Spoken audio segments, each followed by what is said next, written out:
Well, good evening. It is 7 o'clock. My name is John Vanderstoep, a supporter of the Hesed Project CRC. I'm a father of five, two of whom are queer, all of whom are quirky, and each of whom are dearly loved.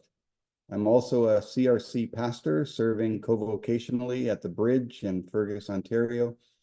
I thank Hesed Project CRC for inviting me to serve in this role as moderator tonight. It's an honor. I thank all of you for being here tonight. There's somewhere around 200 of you listening in, and if you're listening to this as a recording, you're part of an even larger crowd of witnesses. And we hope that what we do tonight will be heard by you and ruminated on and shared with others.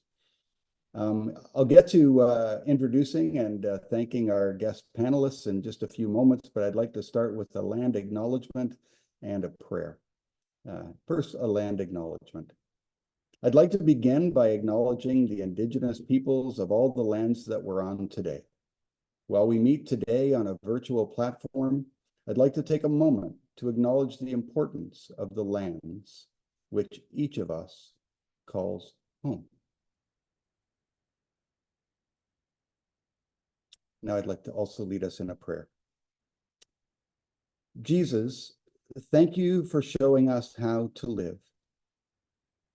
In this week where we remember your love displayed in sacrifice, may we continue to learn how to love deeply and sacrificially as we learn from our panelists. Grant them your grace, wisdom, peace, love, and humor. In your name we pray. Amen. So just a little bit of explanation of the format before we introduce our panelists and get into our conversation this evening.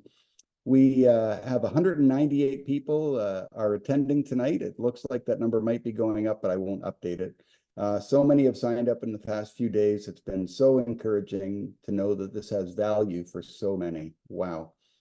As far as technology goes, we are recording this, and this will be shared on the Hesed Project CRC website. A link will not be sent out to you, but this will be shared on the Hesed Project website.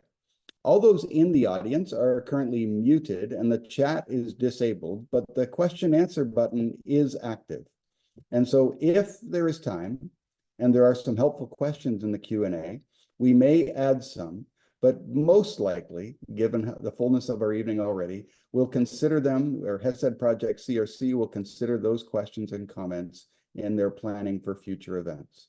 And please be aware that while the chat is disabled, the question answer that you add will not be able to be seen by others. We expect our time together to run approximately 90 minutes.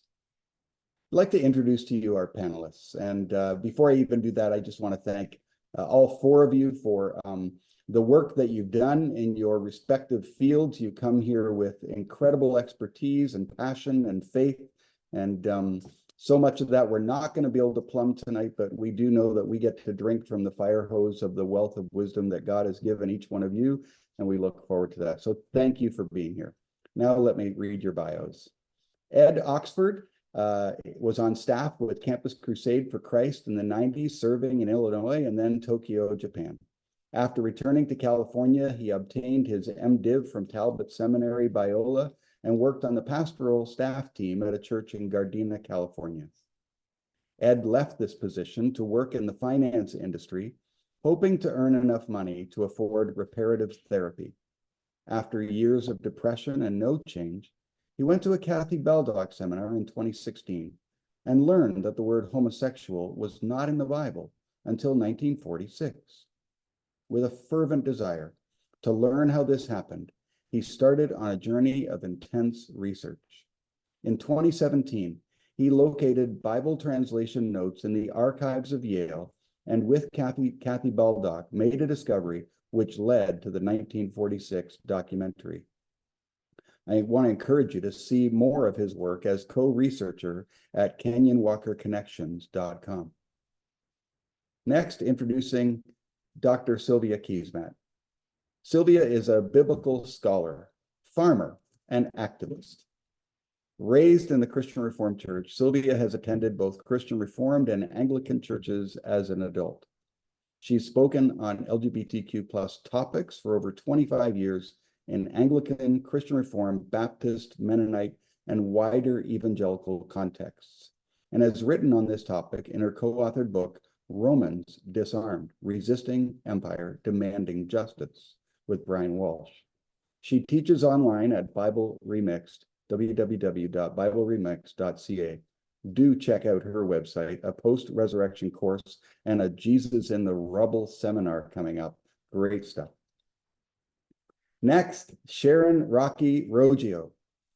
Roggio is an independent filmmaker and production designer with credits including House of Cards, Parks and Rec. First, can I just say thank you for Parks and Rec?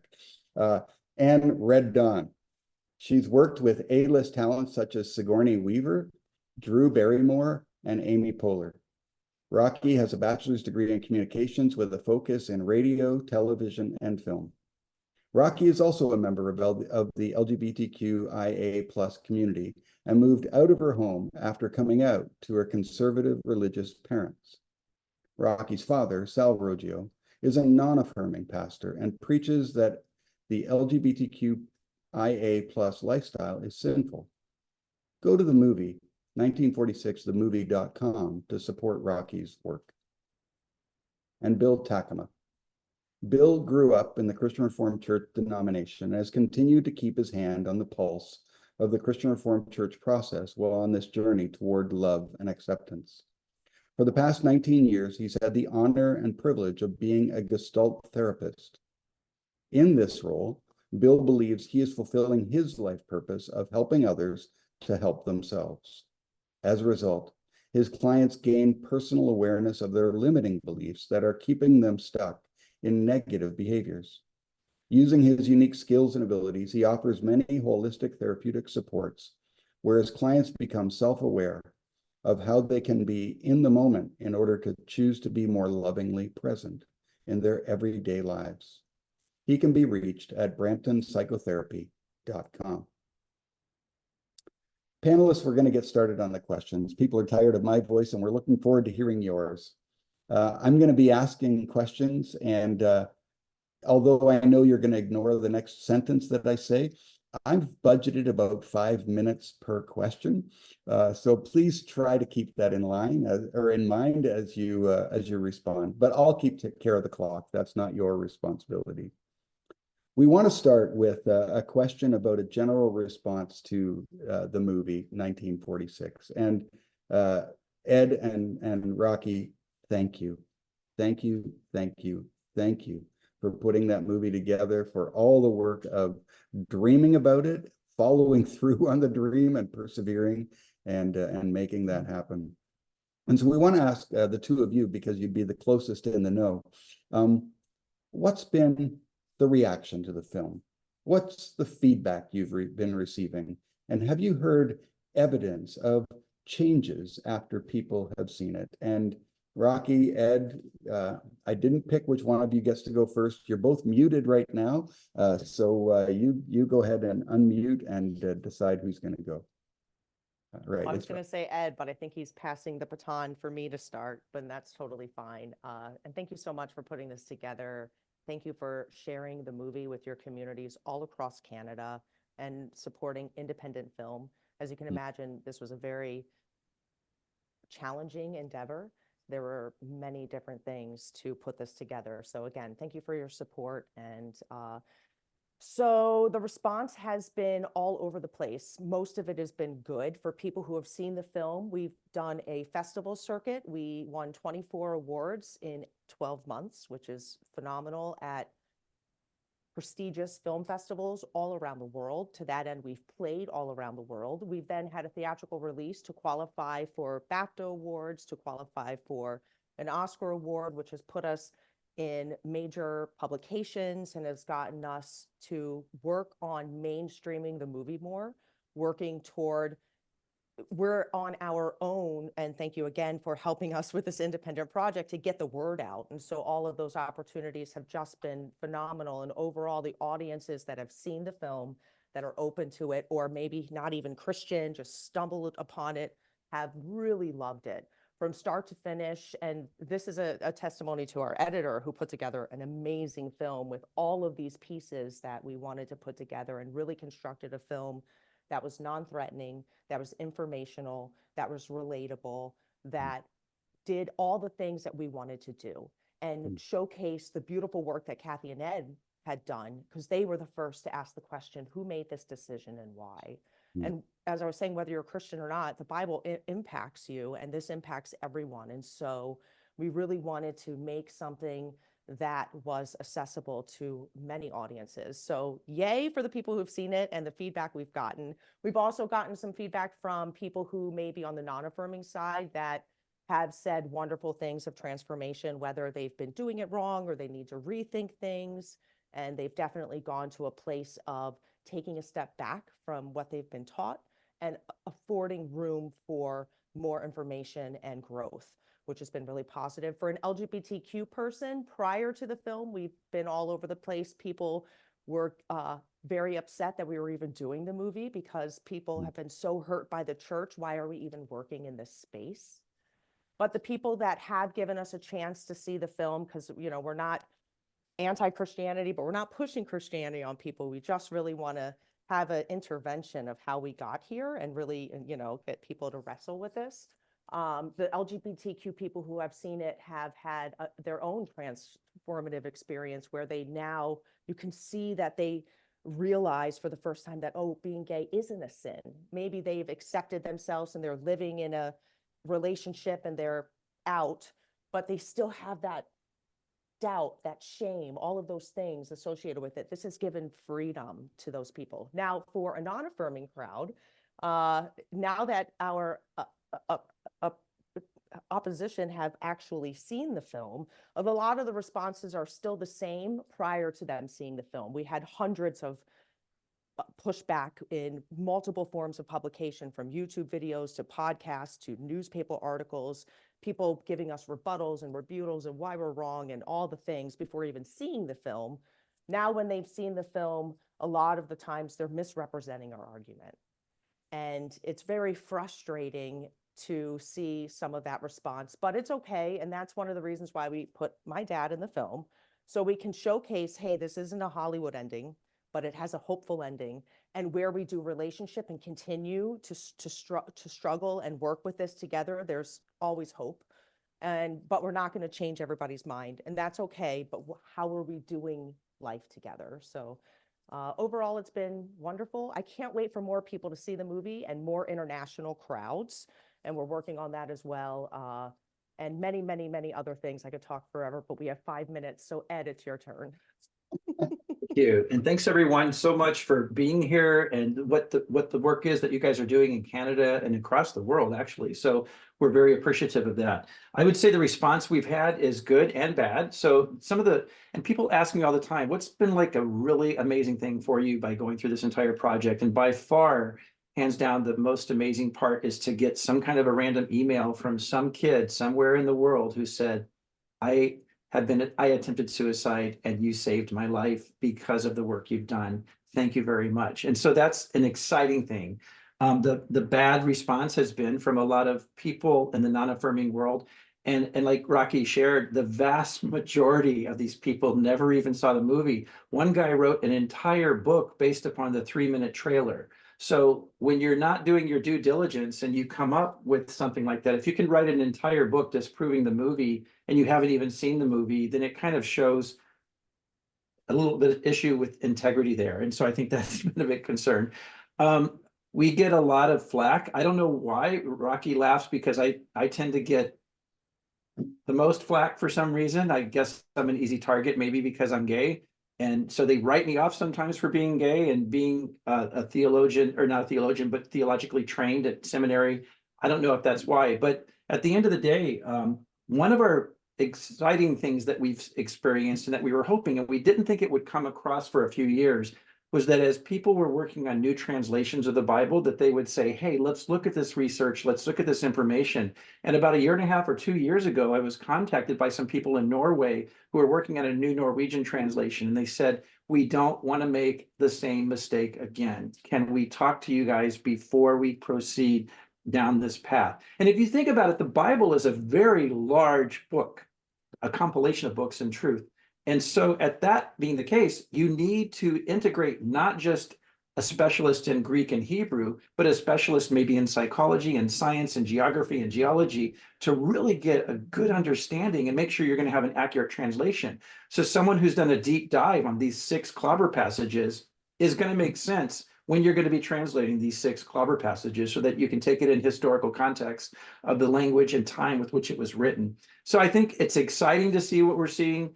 I get a lot of hate email too, but I usually just laugh that off and kind of move on because I realize it's people that haven't done their due diligence. They haven't done their homework. They're just angry. And that's how they voice their anger. And they're trying to shut us down and quiet us. But I like to deal in facts. I like to deal with truth issues. And so I will challenge people to say, you know, maybe you should think about these particular issues. And sometimes they will try to discredit me in public forums and they'll say, well, Ed's gay. Of course, he's going to come up with this particular arrangement of how you look at these passages. But at the end of the day, if I'm gay, if I'm straight, if I'm a dog or a cat, who cares? As long as the information being presented is irrefutable facts, it's irrefutable facts, regardless of who's presenting it. And I think of Jesus kind of saying, hey, you know, be kind to these children and treat these children nicely rather than just, you know, they have nothing to say. I want to be able to learn from even a child. And I should be open enough to hear from people that I may not agree with, and I can learn from these people. But I want to narrow it down to what is fact and what is not fact. And I think that that's very important. And as I went through the whole process for the last 10 years of kind of getting to this point, I realized that so many of the non-affirming theologians that are out there, a lot of what they are saying is based upon conjecture and opinion rather than upon scripture and upon fact. And so I started to divide it in these different categories and kind of go down that path. And if it's opinion and conjecture, and they're saying stuff about gay people that's not even true, but it's maybe been propagated since the 1970s, then I'm going to put that in a category that I can't rely upon that information. And just stick with the facts. And that's what I ask people to do. Let's just stick with the facts. Lovely. Wow. Yeah, Wow. I mean, So just a go couple go really ahead, quickly. Roxy. One of your Yeah. thoughts. Yeah. Well, you know, when he was talking about the not to make light of people attacking him, that's one of the other things that they're doing besides discrediting the film. They don't even talk about the other scholars in the film. Instead, they bully us and mostly bully Ed. And it's really frustrating to watch because these are church leaders, these are community leaders, and people look up to these men, and it's not an honest portrayal of us or Ed. And I mean, not to say that it's not fair. Oh, it's not fair, you know, but it's really unfortunate, honestly. And the proof is in the pudding, I guess, and people can see the movie and come up with their own assumptions. Hopefully we can continue to change and encourage the dialogue away from that, and people will recognize that behavior, you know.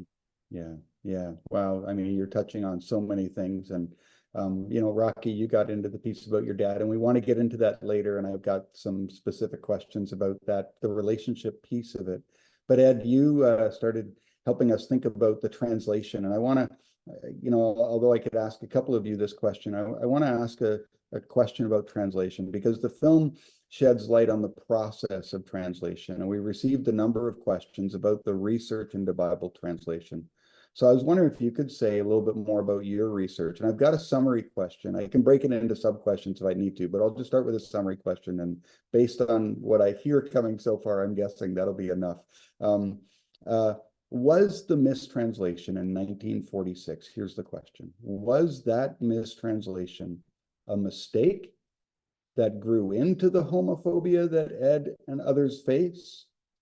Or did you discover that it maybe even was motivated by a deliberate homophobia among the translators? As you did was it imported intentionally, or was it a mistake?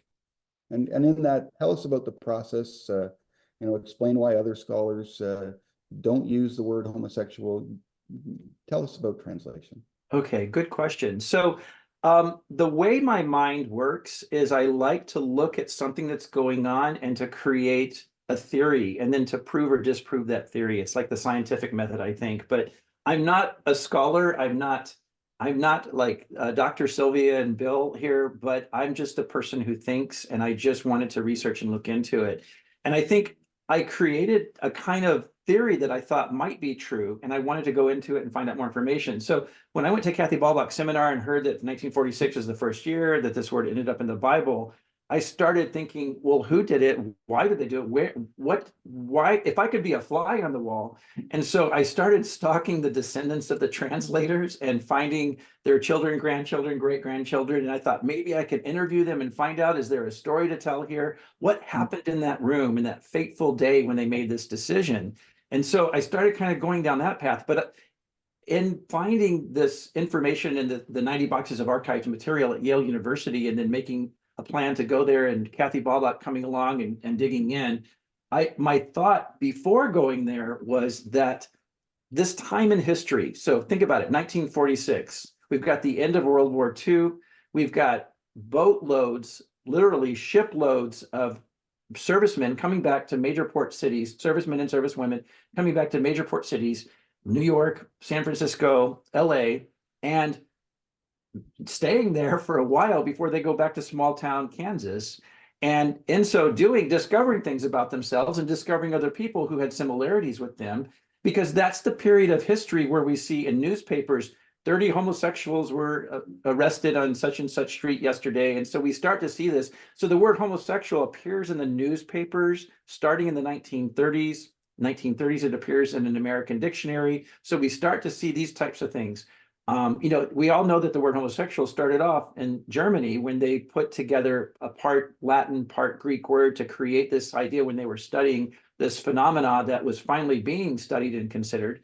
But when it started to end up in newspapers and magazines and articles, and we start to see this kind of thing happen, I thought the translators were exposed to that. So the translators saw this, they saw these newspaper articles, and they thought, well, here's our chance. We see some kind of same-sex activity going on in these Greek words to just, slam the hammer down and put the nail in the coffin and call it a day. And I thought there was a little bit of nefarious mentality in that before I went to the archives. Now, I have to tell you, at the archives, we discovered the answer to our question on the third day.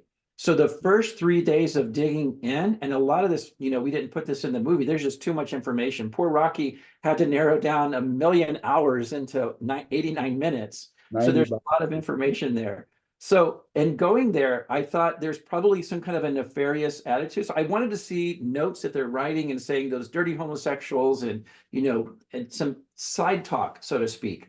And instead, what I found was 21 men who loved Jesus. They were amazing. I was so impressed. So we went through, we saw their notes, we saw their personalized letters. They left everything. We even found a grocery shopping list. I mean, they left everything in these archives. So we found lots of details about them. And so interestingly enough, we got to know them. And, these days you don't have to use a special machine to copy the archives when you need to take it to study. You can just use an iPhone or a smartphone because they take really good pictures. So I was taking pictures of all these sermons that they were doing and these amazing things. And I grew to love these 21 men. In fact, let me share with you some things that just made me wowed by them. We in the section of letters that we found, people would write them letters and say, hey, Dr. Weigel, Dr. Luther Allen Weigel was the head of the translation team, and he was the dean of the Yale Divinity School at Yale University. And so people would write him personal letters. I'm studying Hebrews and chapter 4 says this, what do you think? And he would write back to them and answer. I mean, can you imagine that? I don't know how he found time for that. And this is before the days of email. So at any rate, he would write back, and we found letters where people would write in and then he would write them back. And I found letters he wrote, and he said, he would write letters to a church in a certain community. He said, I noticed that you don't have any women on your committee, and you really need to have women because they represent part of the church. This is in the 1930s, you guys. And then another one, he said, you have Black people in your community, but you don't have any Black people on this committee. So how can you represent the community without having Black people on this committee? And this other letter that I thought was so amazing.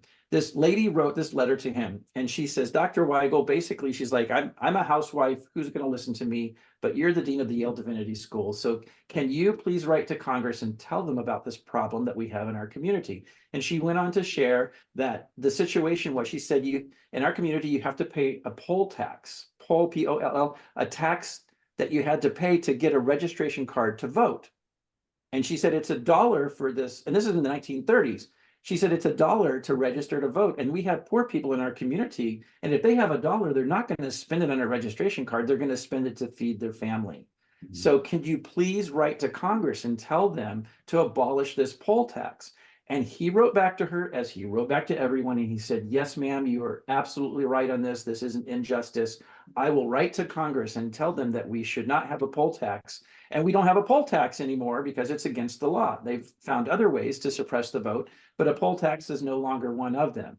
And so just to see their hearts, and those first 3 days, we got to see their hearts and their sermons and their personal notes and their response to other people and the love they had for Jesus, and how they, Dr. Weigel could be called the father of the modern Sunday school movement because he started to create a whole curriculum to help children learn about the Bible. Before that, we didn't really have any way to teach children about the Bible. We just hoped that they would grow up to be able to read, so then we could have them in Sunday school class.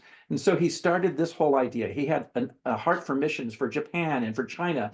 And I did missionary work in Japan. So I felt the special connection to him and to this team. And so I started to realize these are godly people.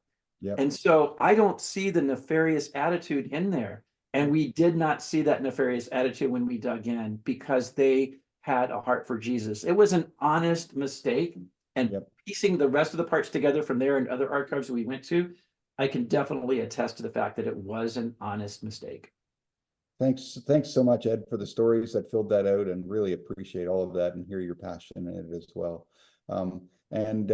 You're just a guy who thinks, but you obviously think a lot, and we appreciate your thoughts. So Dr. Sylvia Keesmaat, we're going to call you Sylvia, but we've got some questions for you about biblical translation, if we could. And the first question asking the question is very simple, and that is, what version of the Bible is the most faithful? Which one should we be reading?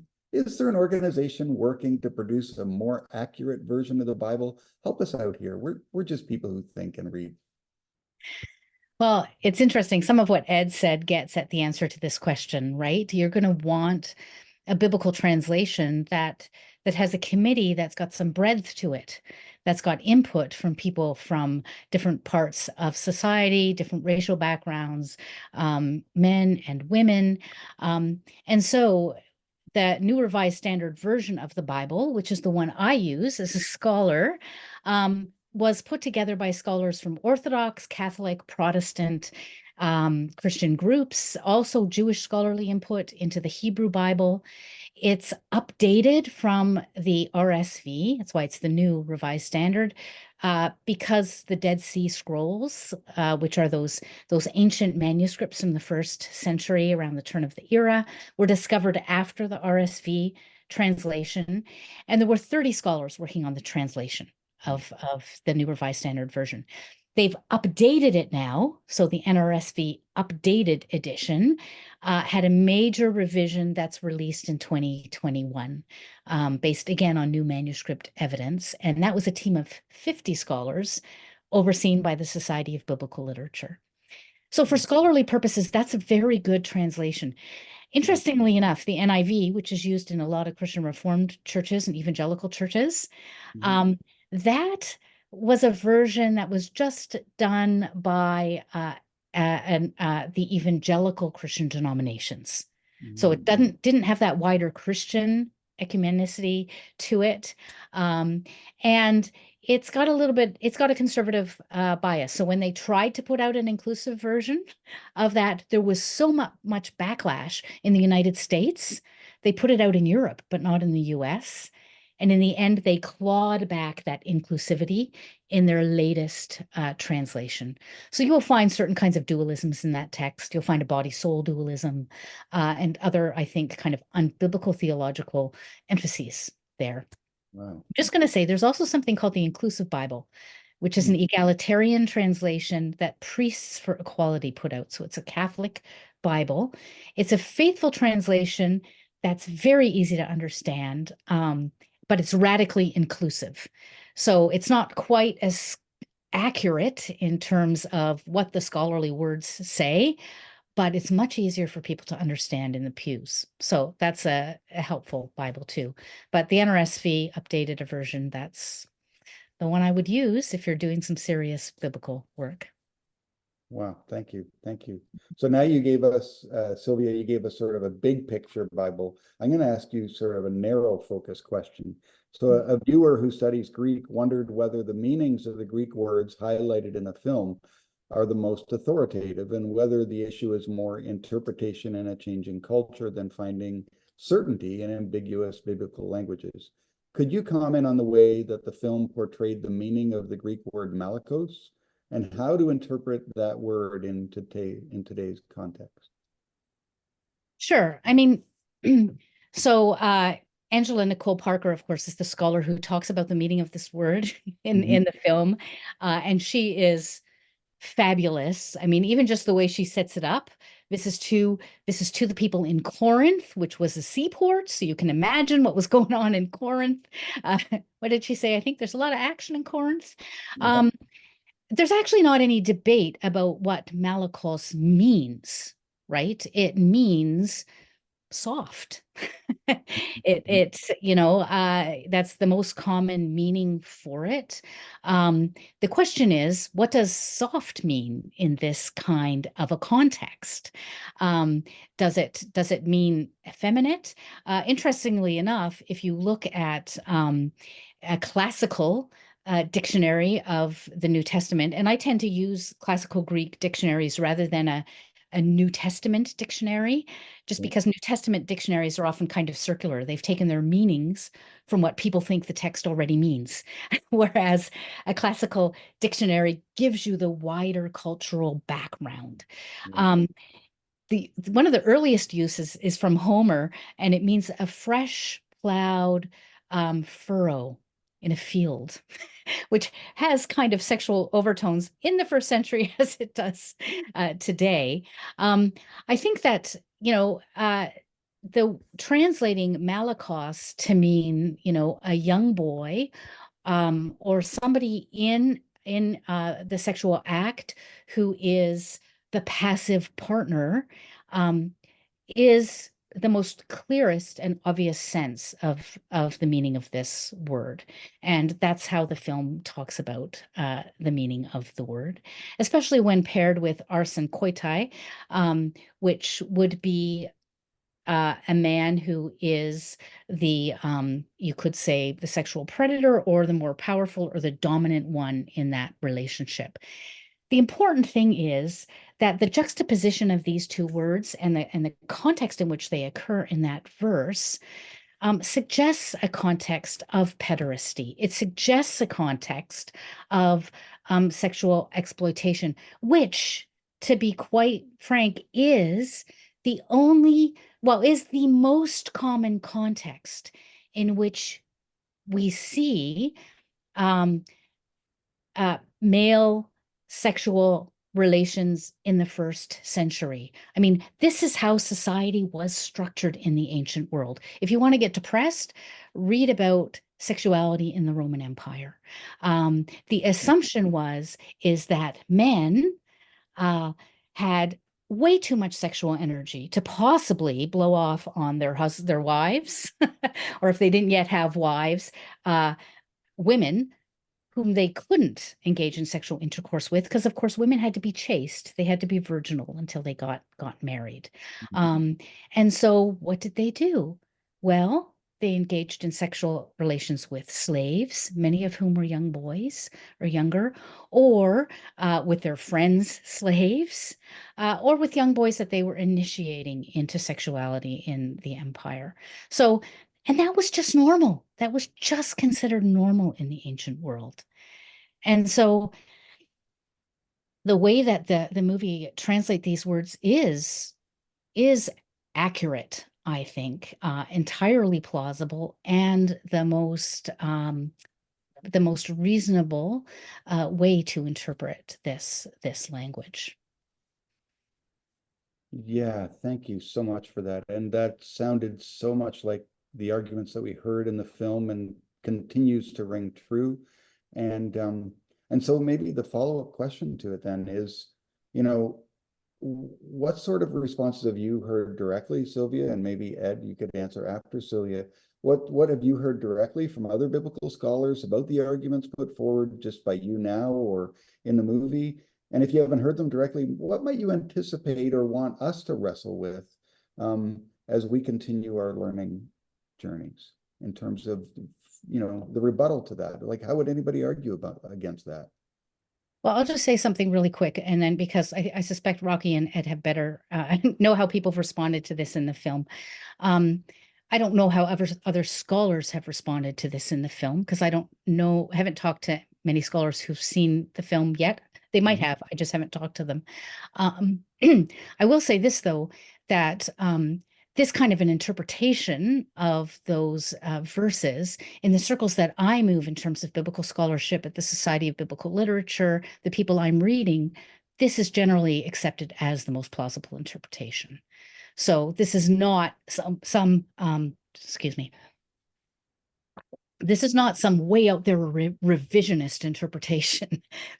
This is pretty mainstream, actually, now in terms of interpreting these verses. And that's why you'll see the most recent translations don't use the word homosexuality in these verses. They use sexual perverts or other kinds of words.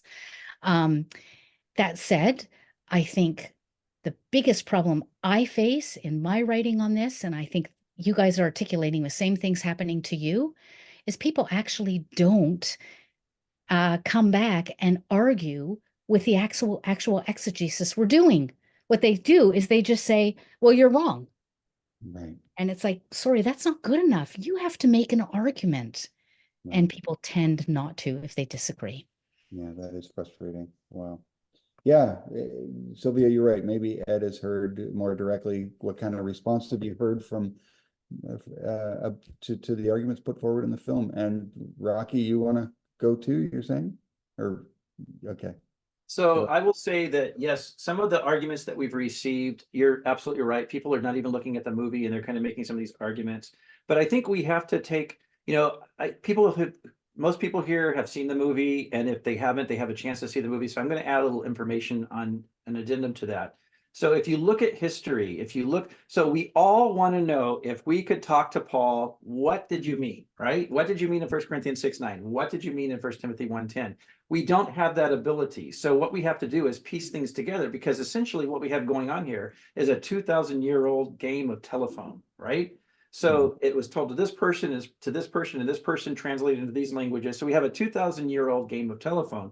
So what we can do is we can look at pieces of history and see how the telephone game answered that question for certain pieces of history. So for the vast majority, and this is from a lot of research I can speak from the vast majority of Bibles, from the vast majority of Bible history, which is the last 500 years, for the vast majority of European languages, the vast majority of the clobber passages, 4 out of 6, said that the sin was pederasty, not homosexuality. Now, that's just the last 500 years. So people say to me, hey, I don't care what it said the last 500 years. What did it say 2,000 years ago? Well, that's what we're all looking for. So let's not discount the last 500 years, just like we shouldn't discount the last 2,000 years. So let's go 500 years before the last, for this period. So 1,000 years after the time of Christ, 1,000 years ago from now. What was going on at that time? So we have some situations where the church has grown in power. And if you'll notice, the church became more, what we might call in our words, homophobic. The church became more homophobic when it became more powerful. So the more powerful the church grew, we start to see writings in ancient times when we start to see some anti-gay type of writings there. But by about 1000 AD, the church started to say, we need to kind of nail this down. We need to create a synod, a council, get together and put together our doctrine on this type of activity. So that's when they started this word sodomite, sodomizing. that didn't exist before that time period. They created that word because before that time period, remember the word sodomy is a created word meaning what's going on with some type of same-sex activity there. And the definition of that word has changed a lot over the last 1,200 years since that word was coined. So they didn't have a word for that. And the Jews wrote the Old Testament. So it's a Jewish text written by Jews to Jews, about Jews, for Jews. And they never used the Genesis 5 passage. They never used the Sodom and Gomorrah passage as an anti-gay bashing passage. That didn't come about until 1,000 years later, or over 1,000 years after it was written, before the Christians turned it into that and created the word sodomy to describe some type of same-sex activity that they were noticing priests were doing to small boys. And so we have that kind of part of history. So the church started to say, we need to do something about this because these priests are abusing these kids. We need to say something, create kind of a statement on this. And so they got together, and there was a theologian, a French theologian at the time named Peter Cantor, and he was tasked with the job of putting together he was really well known for understanding the Bible, Old Testament and New Testament. So they tasked him with the job of putting together all the passages in the Old Testament and the New Testament that they could use to create this statement that was going to be an anti-gay statement from the church. So the interesting thing is, he had, Sodom and Gomorrah in his picture, because by then it was being used by the church. He had Leviticus 18, Leviticus 22, or Leviticus 20. He had these different Old Testament passages in there. He had the Romans passage in there, Romans chapter 1, but it stopped right there. He did not have 1 Corinthians 6:9 nor 1 Timothy 1:10 in his anti-gay text of passages.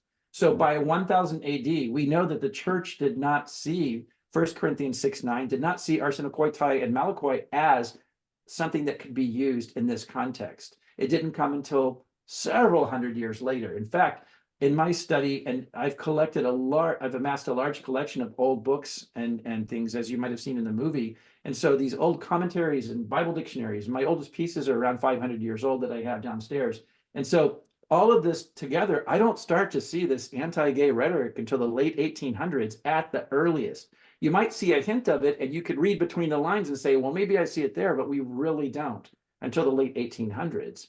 And so we have to be accurate with history and follow this telephone game as how it kind of progressed throughout time. So when I see this type of thing, I see a lot of people, and I have so many conversations with so many theologians, and the first thing they'll say is, well, I'm looking at my BDAG, which is, used for, it's a dictionary used, it's a lexicon, so to speak. And so they look up to see, what does the word arsenokoitai mean? Well, it says right here, it's homosexuality. What year was your BDAG published? Oh, mine says 1995.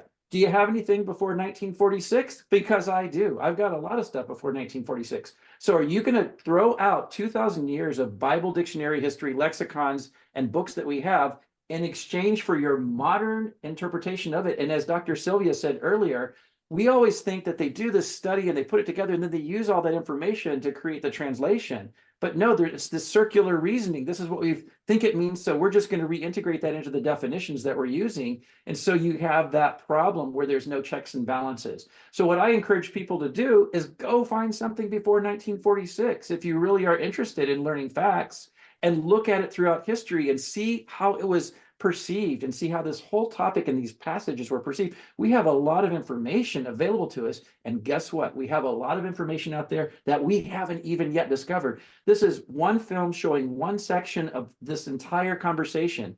Did you guys know that by 500 AD, the Bible was already translated in over 500 languages? It might have been bits and pieces in certain sections of the Bible here and there. And that's why they reduced it to the Latin Vulgate in about 500 AD by St. Jerome, when he had to translate it. And we said, we got too many languages going on, folks. Something's going to happen. We're going to get into holy wars. People are going to be translating it different. We're going to have all these problems. So we need one language. They chose Latin. That's why we had the Latin Vulgate. And for 1,000 years, that's the only Bible you could find is the Latin Vulgate, right? And so then we started going to the Great Reformation, and we see where things happened from there. But what about these pieces that were translated before 500 AD? They haven't yet been looked into. And they're at the British Museum, the British Library, the Bible Museum in Washington, D.C. has some of those things. Melk Abbey in Austria has some things, and then the Vatican Museum and the Vatican Library has a lot too that we haven't even looked at. What are we going to find when we really start to take this seriously and look at all the information all around the world? What are we going to find that's going to nail this down and let us really understand how this word was seen just 100 years after it was written by various translations of the day? And I think it's exciting. In the meantime, can we err on the side of love until we Yep. get to the point where it's a no-brainer what God really meant by this? All right, Okay. I'll go Yeah. quickly, and then I know Thanks, Sylvia Rocky. wants to go on Romans 1, but Ed just mentioned the sequel, which we could do. If anybody wants to support the second film beyond 1946, we can Yep, look yep. into those archives, but we can talk about that later. I did Okay. just want to answer really quickly because the question kind of encompassed what would be some modern definitions of these words today. Yeah. So, and then also one thing, if people are giving pushback about the Malakoi or Sinakoitai and homosexual as a proper translation, because it is some sort of same-sex activity, I try to get people to just think about the fundamental, like they didn't understand what homosexual and heterosexual was. And you could be a homosexual and have never had any kind of actual activity. So are you still, you know what I mean? And so just start thinking of it along those terms and then pull away more pieces to help people kind of baby step there. But one thing Dr. Trevor Thompson likes to say is these words, even though St. Paul could have made up the word arsenokoitai from Leviticus, arsen and koitai to mean arsenokoitai, he still thinks they're both kind of slang and they were familiar words. Obviously, we know what the Malakoi is because we have evidence that it's soft, but we still do this today. We feminize. The worst thing you could be as a man is a woman, and you feminize women. You're a pussy, you're a coward, you're a pansy, you're this, you're that, you know, and we still do this on the schoolyard today. So think of it along those terms. They were criticizing these men for not fitting up for their roles in society as men. And then the arsenokoitai would also be something that they're familiar with this act that they are doing. There's something that's going on there that they know.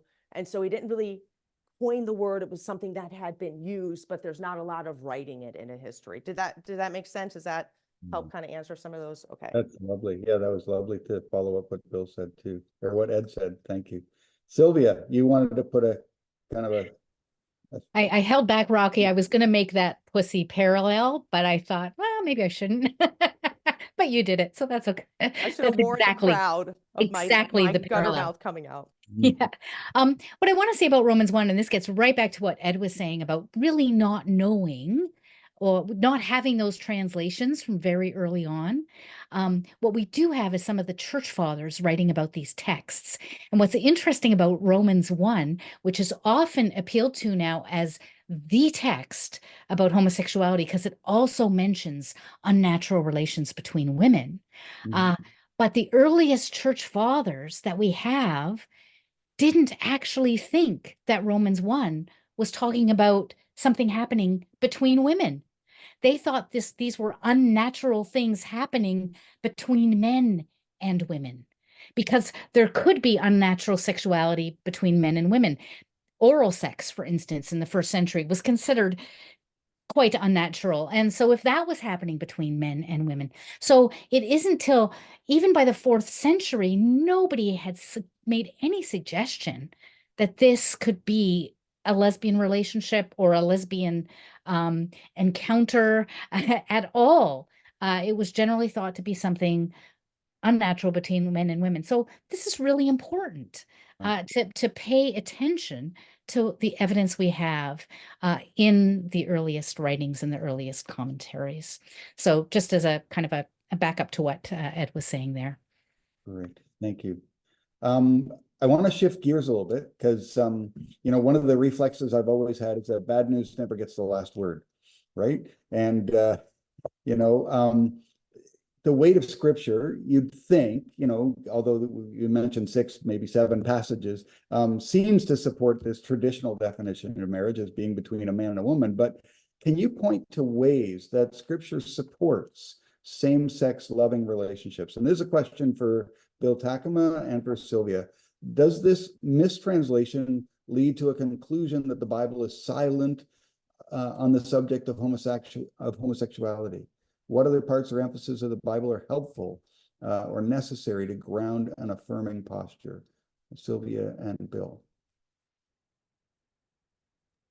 Okay, honored to be here. Thank you for all that's been shared thus far. It's so important to hear all of this and to be part of this. I'm truly grateful.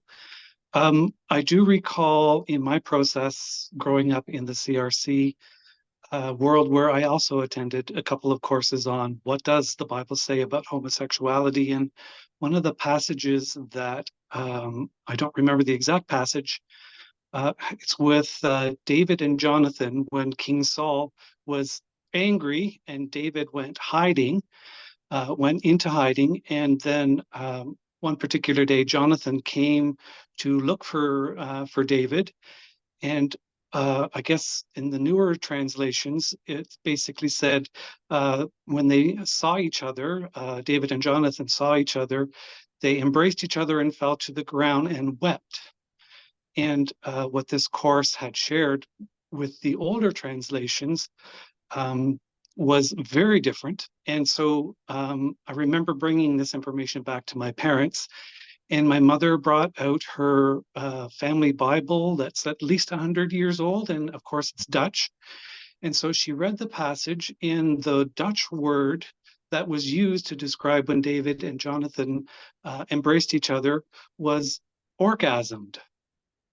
And that to me was like, okay, that is interesting. The newest version says that they fell to the ground and wept. And that particular old Bible that my mother read, it said orgasmed. So that to me is something that was always interesting to me about that particular passage in the Bible. Wow. Okay. Thank you for that, Bill. I saw lots of heads nodding and eyes wide and listening to what you had to say. Sylvia, you let Bill go first. And so Clearly we're missing something by reading the Bible in English. Gee. Okay. I guess if we're thinking about what's the question of kind of what does the scripture say about ways that scripture supports same-sex loving relationships? Okay. I mean, on one level, this isn't a topic I think that scripture talks about overtly, right? The text is this isn't within the purview or the worldview of the authors, the biblical authors, right? They weren't thinking about anything beyond heterosexual relationships. So then the question becomes, what can the Bible say that can help us as we think about, loving same-sex relationships? What does the Bible tell us about relationships? And the first thing is, of course, that at base, biblical relationships, or the Bible holds up covenantally faithful relationships, right? What is a relationship that is shaped by covenant? It's a relationship that is faithful. It's a relationship that's not rooted in power or control. In fact, Paul actually talks about marriage in this way, that marriage is not rooted, in the ancient world, a man owned the wife's body. And Paul actually is like, no, we're not having that. That's not how it's going to work in our community. And he talks about mutual submission to each other, that you are in service to each other when you are in relationship with one another. But I think one of the central things in relationships, biblical relationships and in covenant relationships, is that covenant relationships are always for the blessing of the community, of a wider community. And I think this is at the heart of biblical marriage too. I don't think it has to do with gender, but it has to do with being in a faithful relationship with one another that is for the flourishing of creation, right? Like the whole of the biblical story, right from the fall on, is all about God bringing healing and restoration to this broken world, right? That's the whole point of a story. That's all God is trying to do throughout the whole thing. And that's all God is calling us to do throughout the whole of the biblical story. God is trying to form a community that shows what it's like when God lives in the middle of that community, and blessing and healing and reconciliation and forgiveness overflows out of that community for the rest of creation, all of creation and all people in creation. So, you know, if we're going to think about what a faithful, committed, covenantal, biblical same-sex relationship looks like, there's your standard. It's exactly the same standard for heterosexual relationships, right? Exactly the same standard. And quite frankly, we all fail miserably at this. But that is still what we are called to. And I think the biblical story is just very clear from start to finish that if this is the kind of relationship that you are in, that you are striving for, then that is a biblically faithful relationship. Lovely, lovely. Wow. This first half of our time together has been so rich, and I feel like if I would have let you, you all could have talked twice as long as you did. And so thank you for trying to contain everything that you want to speak. We're doing well. We're only a couple minutes off target, so we're good. We're going to transition sort of into the second half, and we're going to be talking a lot about relationships, because one of the things the film did so well, I felt, was weave three threads: the thread of biblical interpretation, the thread of relationships, and the thread of what was going on in broader culture. And so we've talked a lot about biblical interpretation, and we've touched on some broader culture things, especially as Ed talked about how that touched biblical interpretation. But we want to talk about relationships as well, because that's where we live. That's where this touches down for all of us. And so the film lets us see and feel the effect of how we read the Bible for real people. Viewers want to hear more about that. And so, Rocky, I want to ask you this question. The father-daughter relationship in the movie is such an important storyline. Can you say more? And we're not meaning to pry, but it's so helpful to us. So for what you can say, can you say more about the way your relationship with your father has changed over time? What are challenging and hopeful aspects, also as you worked on the film? And is it possible, or what are ways to maintain a loving relationship when someone refuses to recognize your identity? Oh, you're still muted, and we don't want to miss this. I Great. also want to recognize the relationship between Kathy and Neto, which was a huge through line as well. And their relationship, their friendship, which really put Kathy on this path, not having any stake in the game, not having a gay child and all this stuff, and really just then putting her relationships on the line and saying, no, this isn't right, and then becoming the advocate that she is, which is amazing. And that storyline is awesome, and Neto is lovely. And what we wanted to do, though, with the film is find a storyline that then, as you said, contextualizes how this mistranslation plays out in our real world. Right. And we didn't know it was going to be my dad and myself. We interviewed a lot of different people, and my story would be unique to me, but unfortunately this isn't a unique storyline. But once we knew my dad was showing up, I was able to put myself in that vulnerable position and relive some of those painful moments, knowing my dad so well, that he would give us everything that we need. And so he really provided us a wonderful gift. I'm so grateful that he was in the film. And then our mutual understanding was, we'll give him equal playing time. This isn't about one side or the other. This is about an honest conversation. And so, he trusted us with that. And we really wanted to showcase how to disagree and stay in relationship, even though it's hard. And that's the only way, as we say in the film, that you're going to be an influence with one another. And how our relationship has changed over time, with that influence, and with us still, there were years where we didn't talk, and then we would come back on, and years we didn't talk, and things like that. So a lot of pain, a lot of loneliness, a lot of hurt. And we both made a decision to reconcile for the sake of just even not only all of the other family members and nieces and nephews and things like that, but not to look back in 30 years and say, I wish I had done, or I wish I knew them, or I wish I went to that Christmas, And so now for me, though, it being a person who is around family members who would vote against my basic human rights, that's where you as an individual have to decide where the boundaries are for you, because, you know, we love each other, but I know that in 2024, we're in a very pivotal election year, and every single one of those, my family members, could be voting against my human rights. And so it's tricky. So it's not for everyone, and it's something to think about. But again, we do it because we don't want the what if, and I'm hopeful toward a better future. Now, the last part of that question is, how has my dad changed over time? Now, I've changed over time as well, you know, and have been more mature to be able to handle this, to be able to not stomp out of the room, or, you know, just different ways that we're able to deal with this. But theologically, I've seen my dad change, where when he first wrote me the letter in 1996, maybe, I don't know, he really did it because he legitimately was concerned for my eternal soul. There was real fear, and real fear of separation from God, real fear of hell. And so he wrote it from a place of love and fear.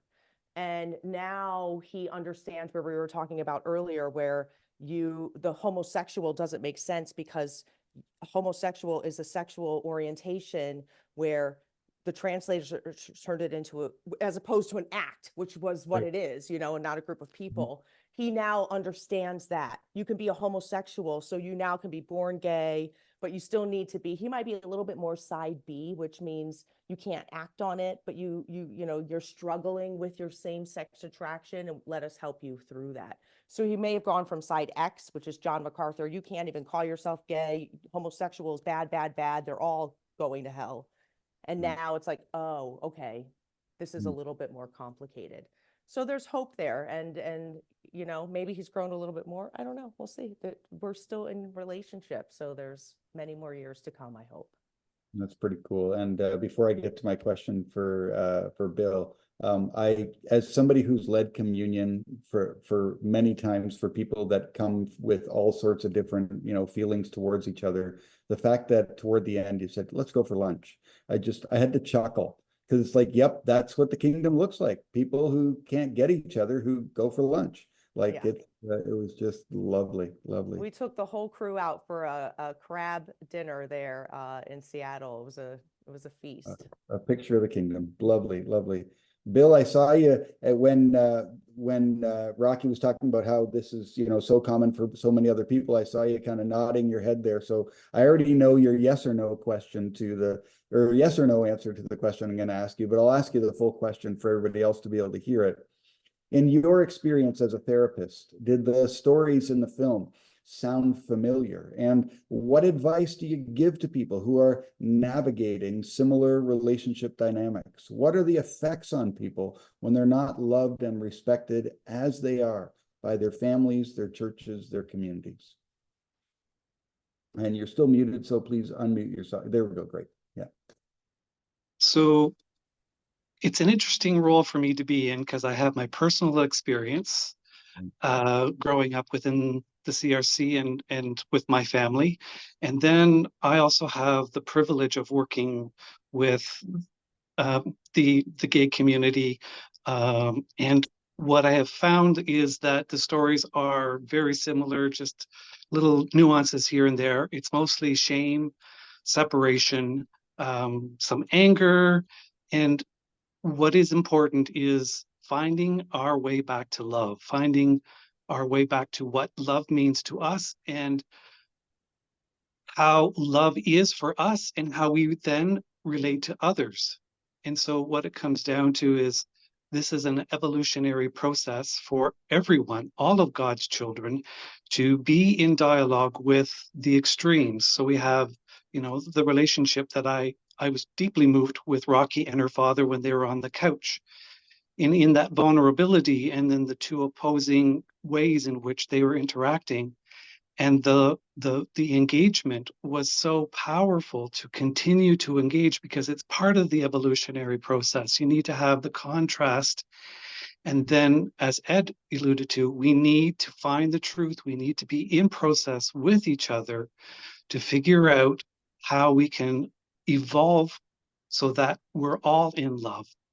And then the other key point for me that was also very moving was when Ed was asked about the intimacy component and the vulnerability that he was and he displayed and felt and was living in that moment and being in a process with the intimacy component.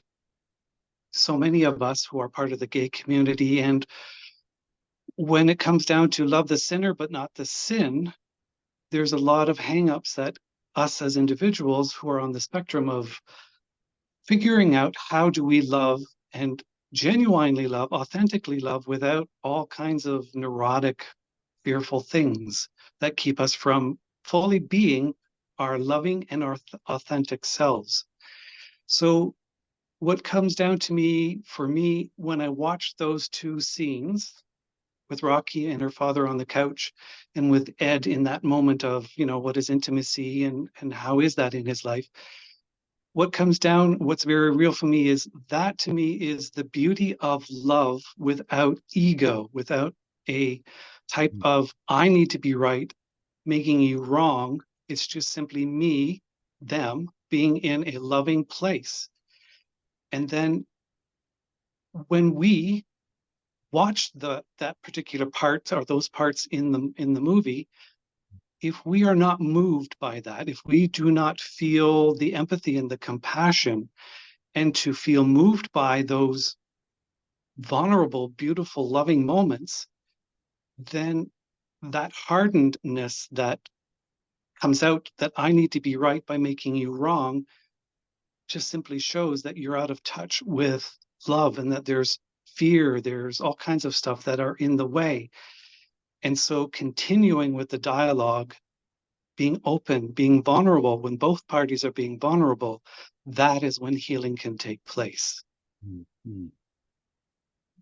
Wow. So you're inviting people into vulnerability, and you're also inviting them into that place where they're trying to engage with the other. That's a beautiful and risky thing, right? Very much so. Yeah. Takes courage. Boy, you know, there's so many questions not only floating in my head, but on the page in front of me. And so I want to kind of transition into some questions that I'm gonna probably focus most to Bill and Sylvia, because I want to talk about the impact of interpretation and church decisions, because we had one viewer who specifically asked about the Christian Reformed Church. And so I want to talk a little bit about how churches have handled this and what impact that has. And so for Bill or Sylvia, I've got 3 questions here, and I'm kind of going, do I ask all 3? I'm going to ask all 3, and if it gets messy, I'll re-ask one of them if it's needed. So the 3 questions for Bill and Sylvia are these. Could you comment on how the CRC-NA, which is the Christian Reformed Church in North America, in its Human Sexuality Report, which is a report that its International Synod put together in 2022, addressed the role that translation choices have played in reading the Bible? Did they read and interpret the Bible well? Second, does this film provide enough reason to pause and reconsider the decisions that have been made as a result of that report? And 3, how is the way they dealt with it affecting people? What Bill was just talking about, is it similar to the experiences in the film? So, you know, I guess I'm saying compare and contrast the Christian Reformed Church's HSR with 1946. Go. Bill, Sylvia, who wants to sort of go at that first?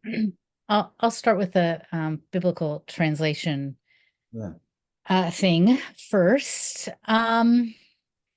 Did they read and interpret the Bible well? And when they talked about the role that translation choices have played, they didn't talk about that much. And I think if you didn't know better, you can read the HSR report and it sounds like, oh, this is very scholarly. There's footnotes and they've, sound kind of reasonable in how they're talking about this.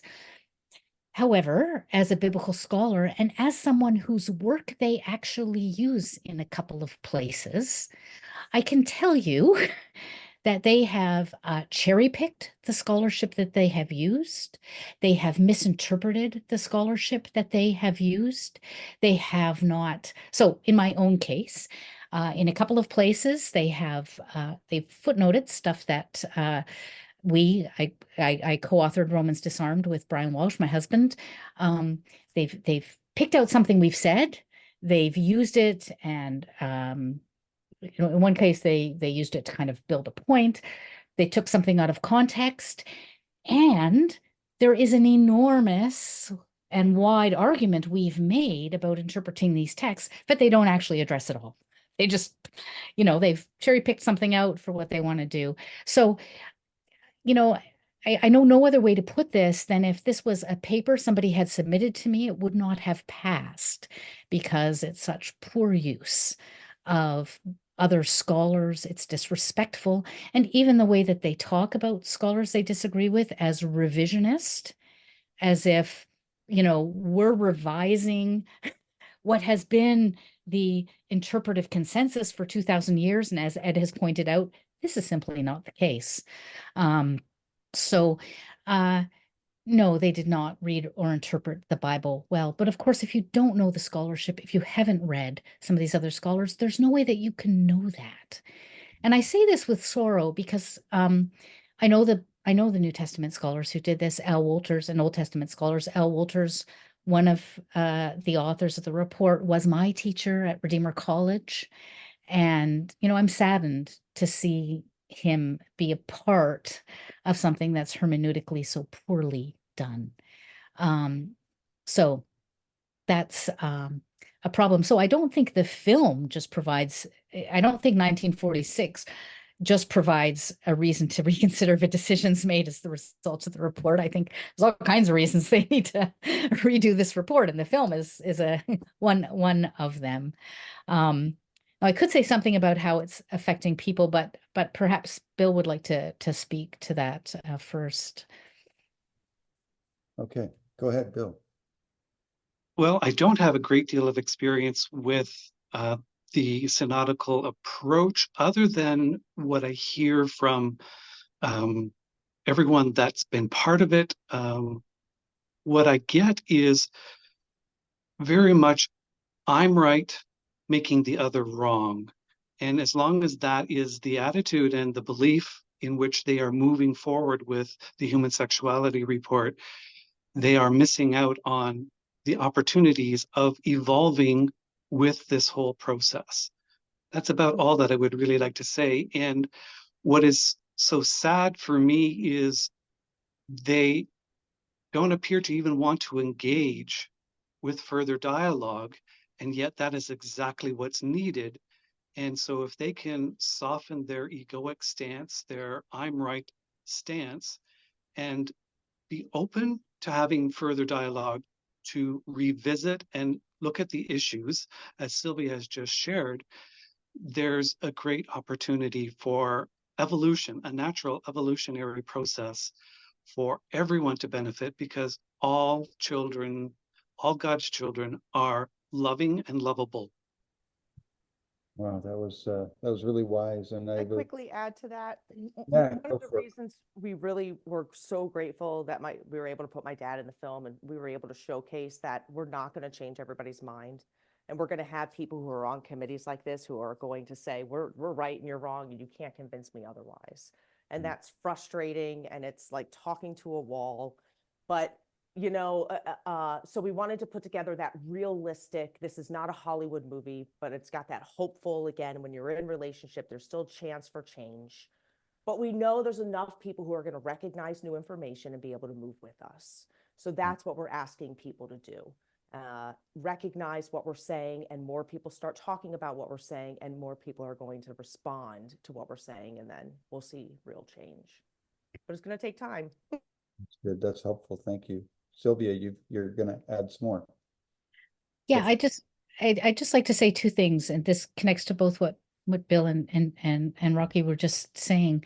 The fallout that I'm seeing so I have family still in the Christian Reformed Church now, and friends, and I think you know, one of the fallout pieces is there is, of course, incredible fear and shame that a report like this creates amongst those who are part of the LGBTQ plus community, you know, the kids, particularly coming up in that context.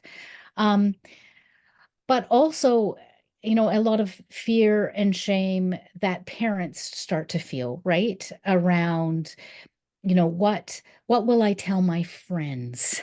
How can I support my child?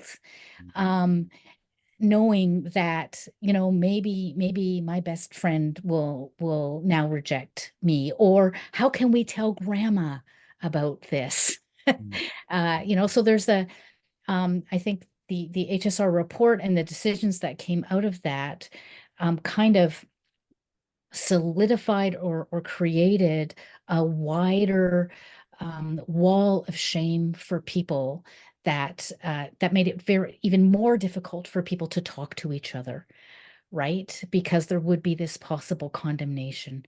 And I think this is why the movie 1946 is so deeply important. You know, having your voice, Ed, and your voice, Rocky, and having Karen's voice, just so that this is a pastoral word, not just for young people who are part of the queer community, or middle-aged people who are part of the queer community, or older people who are part of the queer community, but for family, for those who themselves are struggling so deeply with how to be affirming when they themselves are afraid of the responses of their communities. And I think that's really important. And also, I should say, for parents who are on the cusp, they want to be affirming for their kids. But, you know, so this isn't quite where your dad is at, Rocky, but they want to be affirming and they wish they could be, but the Bible just doesn't let them. And then a film like this lifts off the lid to a possibility of, oh, maybe there is a way I can be affirming without having to deny what the Bible says. So permission is then granted to actually do what people most deeply want to do. Because I think actually these decisions aren't made up here. I think they're actually made down here. And what happens, you know, in your head kind of reinforces that. So I don't know if that's a helpful comment or not, but. Well, it was helpful for me. Um, you know, we need to be affirming of both love and truth, is what I hear you saying, right? We need to create communities where those things can happen. Wow, you guys are, we're moving right along here. And I've got a question. I think that, well, I first want to sort of wrap up that last little bit of question, and that is because I think we're touching on, but I want to just tease that out a little bit more. The way that the HSR dealt with it affecting people, is that similar to the experiences that we saw lived out in the film? Did anybody want to touch on a little bit more of that? Just we're in sort of the relationship, talking about how it affects us. Anybody have more to say about that? Bill or Ed or Rocky or Sylvia? Or are we? I don't need to pull words out that aren't there. So. For Okay. me, really quickly, it felt like a backslide when I heard about the newest decisions, and a backslide is not in the direction that we as humans need to go. So that's about all that I would like to say and share on that particular part of it. Again, relationships that are based in God's love, that's where we need to be going. Not I'm right, making the other wrong. Right. Okay, thank you. All right, I've got, before we have closing comments and closing prayer and all that, I've got kind of a wrap-up question that I'd love to have all four of you think about. And it's a wrap-up question relating to polarization within faith communities, which as a topic sounds not hopeful, but I'm hoping your answers will be hopeful, because I'm going to ask this. The result of the mistranslation, or the result of the mistake by people who love Jesus, as Ed pointed out, in 1946, has been polarization within faith communities as they struggle with different readings of the Bible and what it means for today. The film captures what we're living so well as it carries those three threads of scripture and relationship and culture, also in Canada. Do you have any suggestions, tips, biblical wisdom, a pithy saying, a proverb, a story for Christians trying to navigate polarization within their communities? Help us hope.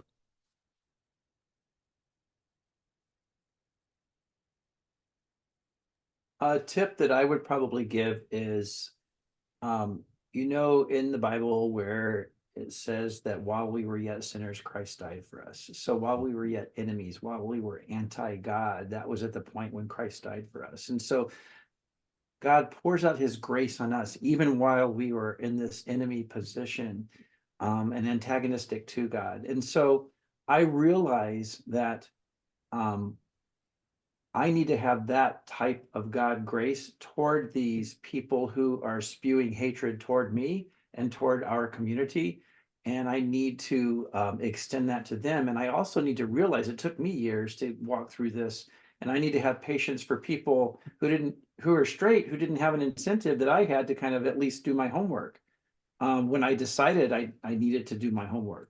And so I think I've been given a lot of feedback from non-affirming people that they were willing to listen to me because I wasn't confrontive. I wasn't rude in my approach, and I was willing to engage with them and listen and kind of integrate some information in there. And so I think, like Kathy and I have said from the beginning, before we even met Rocky, our goal is not to change people's hearts. That's the Holy Spirit's job. Our job is simply to educate people. And so in education, you don't get combative and confrontive if you're just disseminating information.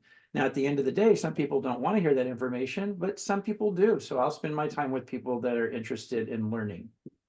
Wow. And I'll just say before we go on to whoever wants to answer that next, Ed, you are part of a long line of people from the queer community that I've heard extend and demonstrate grace to people who don't understand them in ways that I wish those who didn't understand you could also extend that same grace. So thank you for looking like Jesus. Anybody else who'd like to, give us some helpful, hopeful advice on navigating polarization? And if you don't have a feedback to that, my final question to you after this one is going to be, do you have any final thoughts that you wanted to share? But first on navigating polarization, and Sylvia, you've taken your mic off mute. Two things. I have been part of churches where people have disagreed on the inclusion of people from the LGBTQ plus community, communities that had people who were queer in them, and in those communities, it has been clear that the more important task that we're engaged in is being a gospel community. We're more concerned with feeding the hungry, with working for peace, with dealing with injustice in our city, than we are in fighting about this particular issue. And that's been really important to say, look, we disagree about this, but there's so much we do agree on. And so we want to get on working with that. I also have close scholarly friends, including my doctoral supervisor, Tom Wright, who has been vocal in a non-affirming way. And there too, it's been just really important to say, look, this isn't the issue that's going to end our friendship, is it? Now that can be hard because on the one hand, there's a sense of, you are questioning the fundamental worth of people who are very, very dear to me and important to me. And it might be harder if those people were more hateful. But it's been important not to let this issue be a divisive issue. I like to think in terms of the Tent of Nations, a Palestinian farm on the West Bank that says, we're working for a world where we have no enemies, not because we're going to destroy our enemies, but because we will love our enemies so much they will become friends. And so I think that's similar to what Ed is and Bill and Rocky are saying. We want to maintain relationships of love with people, even if they disagree with us. Wow. Thank you. Thank you for that. Rocky or Bill, anything you want to add to the navigating polarization, or shall we get into final thoughts or comments to share? I think they all did great, so keep showing up. I would just say the biggest lesson for us was listening. A lot of the times we would get the pushback from people who we thought would be supportive, and it was shocking.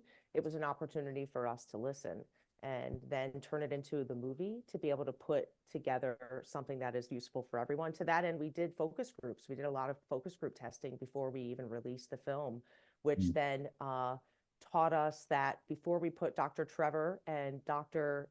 Potter in there, who mentions Arsenokoitai for a minute, the Roman historian who's only in for a minute, we had accidentally set up the white evangelical to be the bad guy, because everybody who was agreeing with my dad looked like my dad, and everybody who was agreeing with me and Ed were either gay, women, or women of color.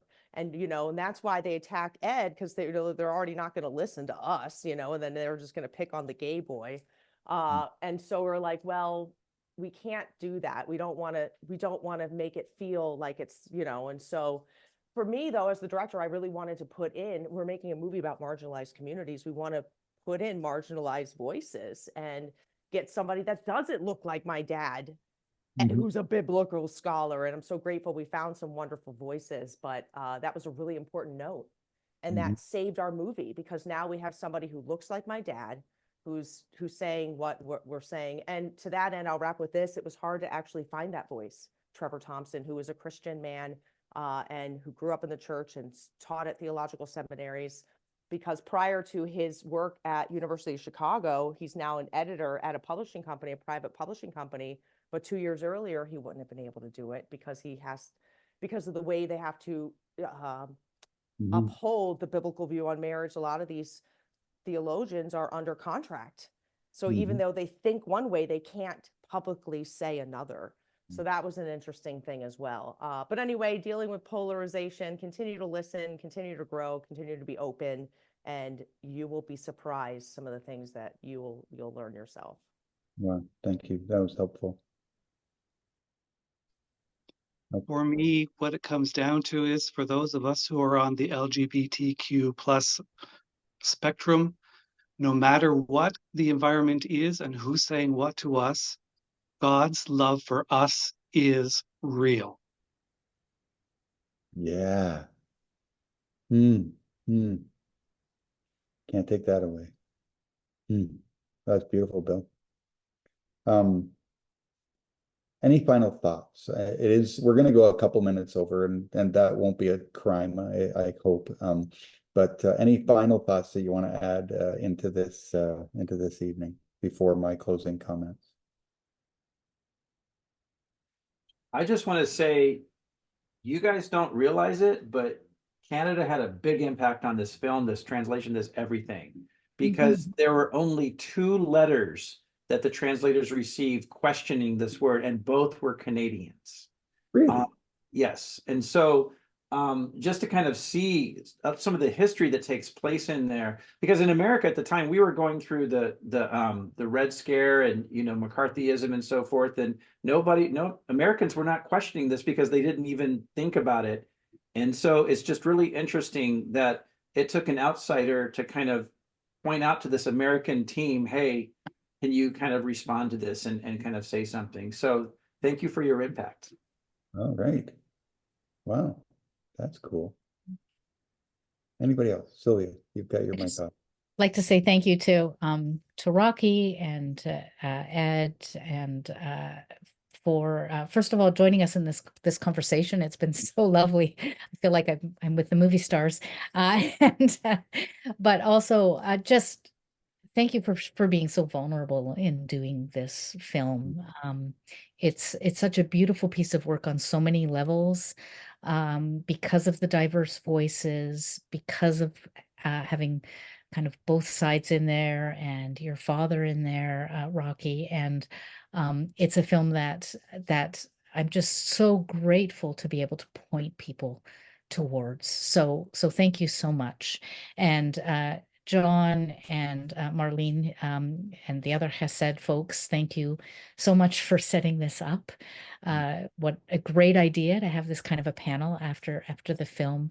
And Bill, thank you for coming and being willing to be so vulnerable about your own experience. You know, it's easy for me. I'm just a cis straight woman it's not like the women in office debate, you know, that was like a knife to my heart every time there was a conversation about it. This isn't quite so fraught for me as it is for the rest of you. So thank you so much. Wow, thank you for saying that. Any others? Closing comments? Well, I'm just going to do a shameless plug here since Sylvia mentioned you can point people to the movie. Our Yep. movie is up on Eventive and people can rent it and watch it at home all over the world. To that end, you can do watch parties. There's a drop-down menu that suggests rates for watch parties, and we encourage you to set it up at home or in your churches. And you can contact us if you want to find out how to get it in a theater in your local area, which we can do as well. And I just do want to remind you that we are an independent film, and I'm just so grateful for everyone who has spent the 10 pounds or $12.95 USD or whatever it is to support independent film, and it really means a lot. So thank you. And just for those who are clicking the web, it's 1946themovie.com. Forgot that part. Oh, good. I'm on it. Okay, good. It should have been 1946. Sylvia says that's awesome. $19.46.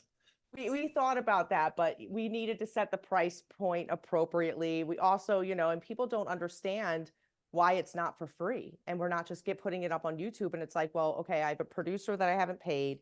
And as I shared with some of the programmers who helped us, we have a $13,000 bill that we owe Fox News in April 2024, August 2024, which I still don't know how we're going to pay. We have to renew a licensing fee. So you can imagine just how expensive these things are. And this is for 43 seconds of footage, but it's really important footage. So we do have to renew it. And then hopefully that'll be the last time. But anyway, it's way more than you can ever imagine. But you know, somebody has to do it. I don't know. I didn't know what I was getting myself into when I signed up for this, but I'm glad it worked out and we're still going. To that end, though, we are still working on an impact and educational campaign. We're working on a bus tour across America for a Get Out the Vote in 2024. So if anybody wanted to email me about that separately, we do have a proposal. It's a nonpartisan Get Out the Vote, and teaching people how the Bible has been weaponized, not only just for the LGBTQ community, but against women's rights. And we are going to give permission for people to rethink these interpretations and show people where it's gone awry. So Lovely. Wow. Bill or Ed, any final thoughts or? No? Okay. All right. Just a reminder, you can reach Bill at bramptonpsychotherapy.com. You can see Ed's work as a co-researcher at canyonwalkerconnections.com. Of course, the movie, Rocky, you can connect with her there at 1946, the movie, and Sylvia's work on BibleRemix.ca. We recommend that people go to the Hesed Project CRC.org website for 3 reasons. Number one, there will be a recording of this evening's time together. It'll be available on the Hesed Project CRC.org website. You can also check out Sylvia's video on Hesed for more biblical interpretation stuff. And then finally, please do support 1946, the movie. If after you're done that, you've got some ways that you can support Hesed's work, that'll be appreciated financially as well. Yes, this is a shameless plug, but it is intentional, so please don't miss it. These great volunteers really could use your help. To the panelists, Sylvia, you already got to jump on it for me in thanking Bill. We know what this means to you to be here, and we just thank you for your wisdom, your sacrifice, and for sounding like Jesus. Ed, we heard your passion, and although you're just a thinker, you think long and hard, and if I would have given you twice as much time, you would have filled it all. And so we just thank you for pouring yourself out tonight. Sylvia, we thank you for the clear and poignant words and prophetic words even that you said tonight, and we'll carry them with us. And Rocky, for your courage, for your sacrifice, for your vision in putting together this movie. We thank you is simple. It's just 8 letters, but please know that it is loaded with meaning for all of us. Wow. Thank you. I want to close our time together with a prayer of thanks. And after that prayer of thanks, the recording will end. And I'm guessing that this will be over, but please do head to those websites and continue the conversation. And like Rocky suggested, to do watch parties and continue to promote the message that is an echo of Scripture, of the loving heart of God. And so let's go to God in prayer. Let me lead you in that. Author of every good thing, Creator God, thank you for tonight. Thank you for being a God of hope, whose character it is to live among us in our chaos and provide a path of life, a way of hope, along contours of love that help us to know and experience you more deeply. Thank you for the investments Rocky and Ed have made to help us learn through the film 1946. We pray for those who are bullying. Ed brought that up earlier. We pray that you would change their hearts and that you would protect those who are bullied, not only present here tonight, but in many a church across the world. We pray that the message of 1946 might ring long and loud and speak peace into the violence of our day. We thank you for the academic skill and ethic that you've given to Sylvia and Bill, and for the way their work touches and heals in deep and necessary ways. And thank you for being a God of grace who meets us happily along our journeys, welcomes us fully exactly as we are, and continually nurtures us forward to our best selves in your image, for your glory and our joy. In your name we pray. Amen. Good night, everyone. Thank you so much for being with us. It has been a great evening. I wish it could go on, but it's about to end.